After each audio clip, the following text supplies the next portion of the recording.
Imana yaremye isi n'ijuru mu magambo yayo, ariko ayo magambo ikintu cyari kiri kwibazwa n'uburyo yakandikwa maze akagera ku bantu bose. Gusa igitabo kimwe gusa cyari kiri ku isi cyagerageje gukora ibyo ngibyo, nta kindi ni Bibiliya. Mu ndimi zitandukanye zirenga 4000 Bibiliya yabashije kuba yakwandika mu ndimi kugira ngo abantu bose ku isi hose babashe kubona uburyo basoma ino Bibiliya maze babone amagambo y'Imana cyangwa se icyo Imana ashaka kuba yabagezaho. Ku mpande zose z'isi rero abantu bose bagendaga bayisoma kugeza na n'ubu, kandi abantu bose bacyagenda basoma ino Bibiliya bayisobanurirana kandi banayikunda no kwiganira. Ariko ni iki gituma Bibiliya ubundi umwihariko ku bantu bose? Iki gituma Bibiliya usanga ku bantu bose, mu Rwanda, muri Afurika, mu Burayi, Aziya hose, usanga Bibiliya ari igitabo cy'umwihariko. Ugasanga buri hantu hose Bibiliya ari igitabo gikoreshwa kurusha ibindi bitabo ku isi, ubundi ko kivuga ku buryo butandukanye. Byose ni ibibazo tuzaza kugenda twibaza, tuzaza no kwegeranya n'igitabo cy'Abayisilamu cyitwa Korowani. Tuzajya tureba bimwe mu byo bihuje, turebe n'ibyo bitandukaniyeho, byose tuzaza kugenda ubyumva rero, n'ibindi bitandukanye kuri Bibiliya, amateka yayo ndetse n'abayanditse, byose tuzaza kugenda bisobanukirwa. Uzi ko nyuma yo ngiyi kazi yumva nitwa Ngabintwari Kadi, nta yindi Spotlight Jam, aho ibiganiro by'ubwenge n'amakuru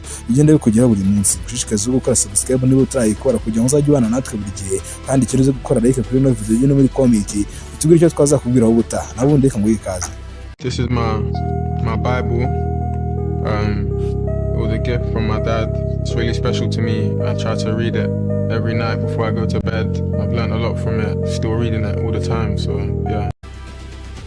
Uzi ko nyuma dutangiye twibaza ngo ubundi Bibiliya ni iki? Ubundi Bibiliya ni igitabo cy'abakristo kigizwe n'ibice bibiri by'ingenzi, arimo isezerano rya kera ndetse n'isezerano rishya. Cyanditswe n'abantu barenga 40 mu gihe cy'imyaka irenga 1500 ishize, nibwo ino Bibiliya yaje kuba yakandikwa. Kirimo amateka y'isi, amategeko, ubutumwa bw'ubuhanuzi, indirimbo n'ubutumwa bwiza, byose bigenda cyangwa se byerekeye kuri Yesu Kristo. Abakristo benshi rero Bibiliya igizwe n'ibitabo bigeze kuri 66. Ni icyahinduye amateka y'isi, amategeko, umuco n'imyemerere y'abantu ku isi hose.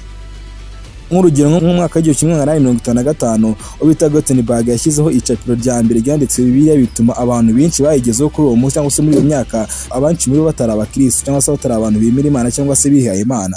Ubundi kuki Bibiliya ubundi ari umwihariko? Nicyo kibazo tugiye kunyura twibazaho kuri uno mwanya wa kabiri. Kuki Bibiliya cyangwa se kuki Bibiliya ifatwa nk'igitabo cy'umwihariko bitandukanye n'ibindi bitabo byose byagiye byandikwa n'abantu benshi batandukanye kuri ino si? Ubundi kino gitabo cya Bibiliya cyahinduwe mu ndimi nyinshi zigeze kuri indimi 2000 nk'uko natangiye bikubwira, bivuze ngo indimi zitandukanye ku isi zingana indimi 2000, dore ko n'Ikinyarwanda byose cyaje kugerwa maze gihindurwa, maze Bibiliya zagenduka mu Kinyarwanda. Cyagiye gihindurwa mu ndimi zitandukanye zo ku isi kugira ngo abatuye isi bose bashe kuba bahaccesska kino gitabo kandi babashe no kuba basoma ibyanditswe muri kino gitabo. Cyanditswe n'abantu batandukanye, ariko gikomeza kugira umurongo umwe w'ubutumwa, cyangwa se byose ari ubutumwa bugaruka ku mibereho myiza cyangwa se imibanire myiza, kandi no kubaha Umuremyi yaremye ino si yacu cyangwa se yaremye isi n'ijuru. Cyagizwe rero mu mateka y'isi, mu mategeko n'umuco, mu myemerere ndetse n'ishusho y'ubuzima cyangwa se ishusho y'imibereho, dore ko byagiye gihindura imico abantu benshi. Kuko ibitabo cyangwa se amagambo akomeye cyane muri Bibiliya nagenda abuza abantu gukora ibintu bitemewe n'amategeko cyangwa se gukora ibintu bibi, dore ko amategeko 10 y'Imana yose arimo agenda aganisha ku kuba umuntu yabana neza n'abantu cyangwa se yabana neza n'abantu bose batubona cyangwa se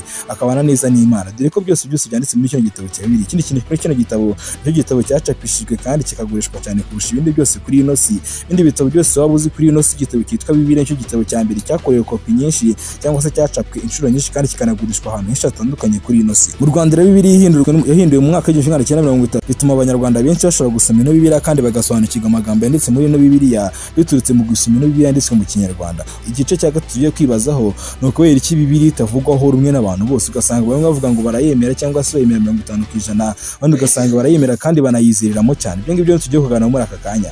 Amadini atandukanye yasobanura amagambo ya Bibiliya mu buryo butandukanye, kandi n'abatemera Imana, akaba ariyo mpamvu Bibiliya usanga abantu benshi batayivugaho rumwe. Gusa abantu benshi usanga bemera Bibiliya. Hari makare ku buryo ibitabo byatoranyijwe cyangwa se kubijyanye n'isezerano rishya, n'abavuga ko hari ibitabo byinshi byagiye bikurwa muri Bibiliya, bigatuma benshi batemera umwimerere wa Bibiliya. Gusa iyo usomye Bibiliya cyangwa se kubemera Imana, bazi ko Bibiliya ari nk'igitabo gikomeye cyane cy'ubuhanuzi kandi kirimo n'ibintu byinshi byagufasha muri buno buzima. Amadini ya Katolike, Protestant, Orthodox n'andi madini atandukanye ku mubare w'ibitabo byo mu isezerano bya kera, ibi byerekana uburyo igisobanuro no guhitamo amagambo y'igitabo gishobora gutera impaka ku bantu bose, bitewe n'uko ari ibitabo byagiye bikurwamo cyangwa se byagiye bihindurwa n'amazina atandukanye. Nk'urugero, naguha igitabo cya mwene Siraki kiri muri Bibiliya y'Abakatolike, ukirebye muri Bibiliya y'Abaprotestant ntabwo wakibonamo. Rero niyo mpamvu usanga abantu benshi batabivugaho rumwe mu buryo butandukanye. Gusa icy'ingenzi kiba kiri muri Bibiliya ni amagambo yagufasha kuba wagira ikintu uhindura mu buzima bwawe cyangwa se yagukiza mu yandi magambo. Ubundi kuki Bibiliya isigaye ihindurwa kugeza ubu ngubu? Rero cyo nicyo kibazo twagenda twibaza muri aka kanya, ni ukubera iki Bibiliya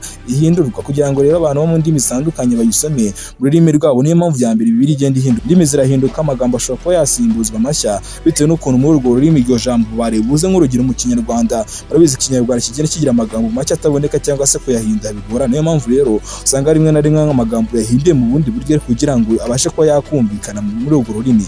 Hari inyandiko rero za kera zabonetse nyuma zigafasha gukosora no kunoza ibisobanuro bya Bibiliya. Niyo mpamvu rero nayo Bibiliya cyangwa ushobora kuba yahindurwa. Bibiliya nshyashya rero niyo International Version yagiye ishyirwa ahagaragara mu mwaka w'1978 igamije gusobanura amagambo ya kera mu buryo bugezweho kandi bworoshye gusoma. Ako si igice cya gatanu twakibazo kuri aka kanya. N'ubundi ni hehe Bibiliya ihuriye na Korowani? Zombi rero ikintu cya mbere zihuriye nuko zombi zose zerekana Imana imwe, Imana rurema cyangwa se Imana ya Aburahamu, kandi zombi zikaba ziri Aburahamu, Musa ndetse na Yesu, nubwo bose batabisobanura kimwe. Nk'urugero kuri Yesu muri Bibiliya yera bemeza ko Yesu ari wacunguye abantu kuri ino si, igihe muri Korowani bemeza ko Yesu ari nka Isa wari intumwa y'Imana nk'izindi zose. Ikindi kandi zihuriyeho nuko zombi zifite amategeko n'amabwiriza y'imyitwarire, kandi byose akaba ari amategeko aganisha ku gukora icyiza pana gukora ikibi. Byose bishishikariza abantu ko bakora icyiza. Yaba muri Bibiliya amategeko 10 y'Imana nuko nguko cyangwa se agamije, kandi muri Korowani usanga byinshi byanditswe amari bigira inama abantu uburyo bakagombye kwitwara neza kuri ino si. Ahangaha urugero natanga nk'umuryango w'Abayahudi, Abakristo n'Abayisilamu. Amagambo ya Aburahamu agaragara mu bitabo byabo atanga ishusho y'ubutumwa bumwe ariko busobanuye mu buryo butandukanye. Ku musozi cyangwa se dusoza kuri Bibiliya byinshi twagire tubivuga cyangwa se inkomoko yayo, aho yandikiwe cyangwa se uko yanditswe n'impamvu yayo cyangwa se n'ikintu igamije kuri ino si. Abantu benshi rero bakomeje kugenda batekereza kuri Bibiliya nk'igitabo cyahindura ubuzima kigenda n'imitekerereze yawe. Niba utarajya gusoma Bibiliya rero kugira ngo ushishikarize ko wayisoma, kuko harimo byinshi byakwigisha muri buno buzima, dore ko harimo ubuhanuzi bwerekana ibizaba, kandi hakabamo n'inkuru zitandukanye ziri mu isezerano rya kera zijya gusa cyangwa se zakwereka ko wakitwara muri buno buzima, kugira ngo uzifatireho urugero umenye ngo njye nakitwara gute bitewe n'uko ari abakera cyangwa se mu bihe bya kera bagiye bitwara. Ubundi Bibiliya bivuga cyangwa se abantu benshi bavuga Bibiliya bavuga ko ari igitabo kidasanzwe, n'ijwi ry'ijuru cyangwa se n'ijwi ry'Imana ryageze ku bantu mu buryo bwihariye mu ndimi zirenga 4000, kandi rikomeje kugenda rihinduka kugira ngo rigere ku mutima w'abantu cyangwa se ku mutima wa buri muntu wese. Ni igitabo cyahinduye amateka y'isi, gifite imbaraga zo guhindura imyitwarire, imitekerereze n'imyemerere kuri benshi. Bibiliya rero ni ubutumwa bw'Imana kandi ni igisobanuro cy'ubuzima, ariko kimwe kiracyari ukuri. Amagambo yayo atarashira akomeza kugera ku bantu bose, atari ku rwego rw'isi gusa ahubwo no ku rwego rw'umutima, akaba agira gishahinda ku mutima wawe. Niyo mpamvu rero Bibiliya ifatwa nk'igitabo kitari igitabo cyo gusoma nka bya bindi byose nko kwasoma novu ugasoma ibindi bitabo bitandukanye by'amateka, ibitabo by'amasomo ndetse n'ibindi bitandukanye. Bibiliya ni igitabo gihindura umutima uko kigera kikwigisha byinshi wahindura mu buzima bwawe. Niba ari ibitekerezo biba wari ufite, basanga muri Bibiliya hari ibintu byinshi bigenda bibuza ibyo bitekerezo bibi. Niba ari imigambi mibi wari ufite, basanga muri Bibiliya hari ibintu byinshi bigenda bihindura imitekerereze yawe cyangwa se byatuma uhinduka kugira ngo ube umuntu mwiza kandi wemewe n'abantu kandi ushimwa n'Imana. Niyo mpamvu rero abantu benshi bavuga ngo umuntu usoma Bibiliya, umuntu ukunda Bibiliya usanga kenshi na kenshi